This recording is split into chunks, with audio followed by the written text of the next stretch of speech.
اب خرم دستگیر خان صاحب یہ فرمائیے گا کہ عمران خان صاحب جو ہیں وہ الیکشنز کا مطالبہ کر رہے ہیں، ان کی پارٹی یہ کہہ رہی ہے کہ یہ 3-4 ہفتوں کے بعد سیاسی بحران جو ہے وہ اتنا سنگین ہو جائے گا کہ موجودہ حکومت کا چلنا جو ہے وہ مشکل ہو جائے گا، پارلیمنٹ کے اندر بھی اپوزیشن نہیں ہے۔ آپ یہ سمجھتے ہیں کہ عمران خان صاحب جو ہیں وہ اپنے احتجاج کو اس نہج پہ لے جائیں گے جہاں پہ وہ اسلام آباد کی کال دیتے ہیں؟ وہ کہہ رہے ہیں کہ وہ ایک کال دیں گے پورا ملک بند ہو جائے گا۔ تو یہی تو ہم سمجھاتے رہے ہیں، انہیں سمجھ نہیں آئی، حکومت سے چلے گئے عمران خان صاحب کہ تشدد سے، ملک کو زبردستی بند کرنے سے احتجاج ضرور کریں، لیکن ایسا احتجاج جو پاکستان کے شہریوں کی زندگیاں تباہ کرے، ان کی کاروبار اور روزگار روک دے، وہ تو قابل قبول نہیں ہے۔ احتجاج کریں ضرور کریں، انہوں نے کل پشاور میں جلسہ کیا ہے اور وہ جلسہ آپ نے تو اس کی تعریف کی، لیکن یہ لوگ بھول جاتے ہیں کہ پشاور میں ابھی بھی عمران خان کی حکومت ہے، پچھلے 9 سال سے حکومت ہے، تو وہاں جو ہے اس لحاظ سے تو جلسہ مایوس کن تھا، پر چلیں سب نے کہا اچھا ہے تو اچھا ہے۔ لیکن عمران خان صاحب کو یہ بات سمجھنی چاہیے کہ ان کو اگر حکومت کرنی نہیں آ رہی تو جس بنیاد پر اب وہ اپوزیشن کر رہے ہیں وہ بھی درست نہیں ہے کہ صرف پی ٹی آئی کے جلسوں میں ہی کیوں جو ہے افواج پاکستان کے خلاف غلیظ گالیاں دی جا رہی، تنقید نہیں ہو رہی، ان کے اوپر ایک بہت ہی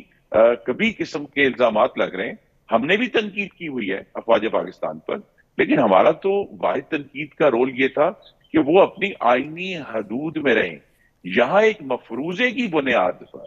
ایک ایسی چیز جس کا وجود ہی نہیں ہے، پاکستان کی ریاست کو وہ کمزور کرنے پر تلے ہوئے ہیں، اور دوسری جو بیرونی سازش کی باتیں جس میں آج تک وہ ایک ثبوت بھی پیش نہیں کر سکے۔ میرا خرم دستگیر صاحب سوال وہی ہے، سوال میرا یہ ہے، خرم صاحب سوال میرا یہ ہے کہ اگر عمران خان صاحب جو ہیں اپنے احتجاج کو الٹیمیٹ اس طرف لے جاتے ہیں، آپ جو کہتے تھے بہت ساری باتیں ہوتی تھیں کہ خان صاحب کی حکومت میں بے تحاشا کرپشن ہوئی ہے، تو کیا اس حوالے سے کوئی پیش رفت ہو رہی ہے کہ آپ اس چیز کو اجاگر کر سکیں؟ کیونکہ وہ ان کا بیانیہ جو ہے کہ یہ سارے جو ہیں یہ لٹیرے ہیں، یہ سارے جو ہیں یہ غلام ہیں، وہ سرایت تو کیا ہے۔ جی دیکھیے، لیکن اللہ تعالیٰ کے اپنے اس کی منشا علیحدہ ہے۔ ہم نے یہ بازو آزمائے ہوئے ہیں 126 دن بھی، جس میں انہوں نے آپ کے ناظرین کو یاد کرا دوں، کہا کہ سول نافرمانی کریں، آپ اپنے بل جلا دیں، بیرون ملک پاکستانیوں سے کہا کہ آپ بینکوں کی بجائے ہنڈی سے بھیجیں۔ عجیب و غریب انہوں نے ایک طریقہ کار اختیار کیا، تشدد کا، نافرمانی کا، قانون توڑنے کا۔ اس کو تو اب ہم نے وہ آزما لیا ہے اور اس سے حکومت نہیں گری، ہم نے وہ برداشت کر لیا۔ اور اس کے بعد آپ کے ناظرین کو معلوم ہے کہ وہ دھرنے کے بعد ہم نے سی پیک اس ملک میں چالو کیا، پاکستان لوڈ شیڈنگ ختم کی، پاکستان میں گیس لے کر آئے، سی پیک لے کر آئے، کراچی کو پرامن کیا۔ ہم تو اپنا کام کرتے رہیں گے، اب پہلے بھی کیا تھا، اب بھی کریں گے۔ لیکن یہ جو احتجاج کا معاملہ، یہ ان کا یہ خیال ہے، یہ ویسے ہی ہے کہ یہ تمام پہلے ہمیں انہوں نے گیجڑ بھپکیاں لگا دیتے کہ ان کے پاس تو طاقت ہی نہیں ہے، یہ کبھی عدم اعتماد نہیں لے کر آئے تھے، لے کر تو آئے۔ جب عدم اعتماد آ گیا تو پھر آپ نے ان کا پینک دیکھا، ان کی جو سراسیمگی تھی وہ دیکھی، اور وہاں تک کہ جب اگر واقعی اتنی اپنے اوپر اعتماد تھا تو پھر اس دن 3 اپریل کو کیوں یہ غیر آئینی حرکت کی کہ ایک عدم اعتماد کی تحریک کو آپ نے ایک انتہائی غیر آئینی طریقے سے، غلط طریقے سے آپ نے اس کو مسترد کرنے کی کوشش کی، اور پھر سپریم کورٹ آف پاکستان نے ان کو درست طور پہ۔ میں آتا ہوں ایک بات جو یاسین صاحب نے کی ہے وہ میں کہنا چاہتا ہوں۔ دیکھیے، پارلیمان میرا ادارہ ہے، گجرانوالہ کے عوام نے مجھے منتخب کر کے بھیجا اپنی نمائندگی کے لیے۔ دیکھیے، پارلیمان کیسے مضبوط ہوگا جس ملک میں جہاں 40 سال فوجی آمریتیں رہیں؟ وہاں کیسے مضبوط ہوگا کہ ابھی جو حکومت اتری ہے عمران خان صاحب، وہ آپ کو یاد ہے 2018 تک تو پارلیمان پر لعنت بھیجتے رہے۔ ایک ایسی پارٹی جس کا سربراہ 2014 سے 18 تک پارلیمان پر ایک دفعہ نہیں سینکڑوں دفعہ لعنت بھیجتا ہو، تو عوام کی نظر میں اس کی توقیر کیسی ہوگی؟ اور مجھے دکھ اس بات کا ہے، میں آتا ہوں کیونکہ اس کا ایک بات، ایک جو رٹ کرنے گئے ہیں کہ نہیں کرنی چاہیے، لیکن یہ تبھی ہوگی کہ جو پارلیمان کا امین ہے وہ امین اگر خود امانت میں خیانت شروع کر دے اور آئین توڑنا شروع کر دے، اس کو اسپیکر یا ڈپٹی اسپیکر کہتے ہیں، تو پھر ہم کہاں جائیں، ہمیں بالآخر عدالت ہی جانا پڑے گا۔ ٹھیک ہے، اچھا اس میں اب یہ فرمائیے گا یاسین آزاد صاحب کہ جس یہ جو الزام عائد ہوا اور جس خط کا بڑا تذکرہ ہو رہا ہے اور جس کے اندر یہ کہا گیا کہ امریکہ جو ہے وہ پاکستان کے اندر رجیم میں انوالو ہے چینج میں، یہ چیف جسٹس کو بھجوایا گیا ہے، آپ کیا سمجھتے ہیں کہ جوڈیشل کمیشن جو ہے وہ جس کا تقاضا عمران خان صاحب بھی کر رہے ہیں وہ ایک بہتر آپشن ہے اس حوالے سے؟ سر میرے نزدیک جوڈیشل کمیشن سے بہتر جو ہے یا طریقہ کار ہے جو prime minister newly elected prime minister Pakistan نے جو اعلان کیا ہے کہ یہ معاملہ پارلیمنٹ کے اندر جانا چاہیے، اور اگر آپ کو کوئی اس طرح کی اپریہنشن ہے کہ پبلکلی آپ اس کو نہیں کر سکتے، کیمرہ پروسیڈنگ جو ہے آپ اس کو اڈاپٹ کریں، سوال یہ پیدا ہوتا ہے کہ سمپل یہ کہہ دینا کہ فلاں آدمی نے خط لکھا اور اس خط کے اندر یہ لکھا گیا ہے، تو کیا آپ اس پوزیشن میں نہیں تھے کہ آپ بتا دیتے کہ بھائی اس خط کے کنٹینٹ کیا ہیں جو سابق وزیر اعظم بتانے میں بری طرح فیل ہو چکے؟ اب آپ یہ کہتے ہیں کہ جی میں ملک کے بقا کی جنگ لڑ رہا ہوں، تو عمران خان صاحب سے اگر یہ سوال کیا جائے کہ آپ ہمیں یہ بتائیں کہ جب فرانس کے سفیر کا معاملہ آیا تو اس وقت آپ نے اپنے اناج کو کہاں چھوڑا، آپ نے کارروائی کیوں نہیں کی، اور آپ نے پاکستان کے لوگوں پہ گولیاں چلائی، ان کو شہید کیا، پولیس والے شہید ہوئے،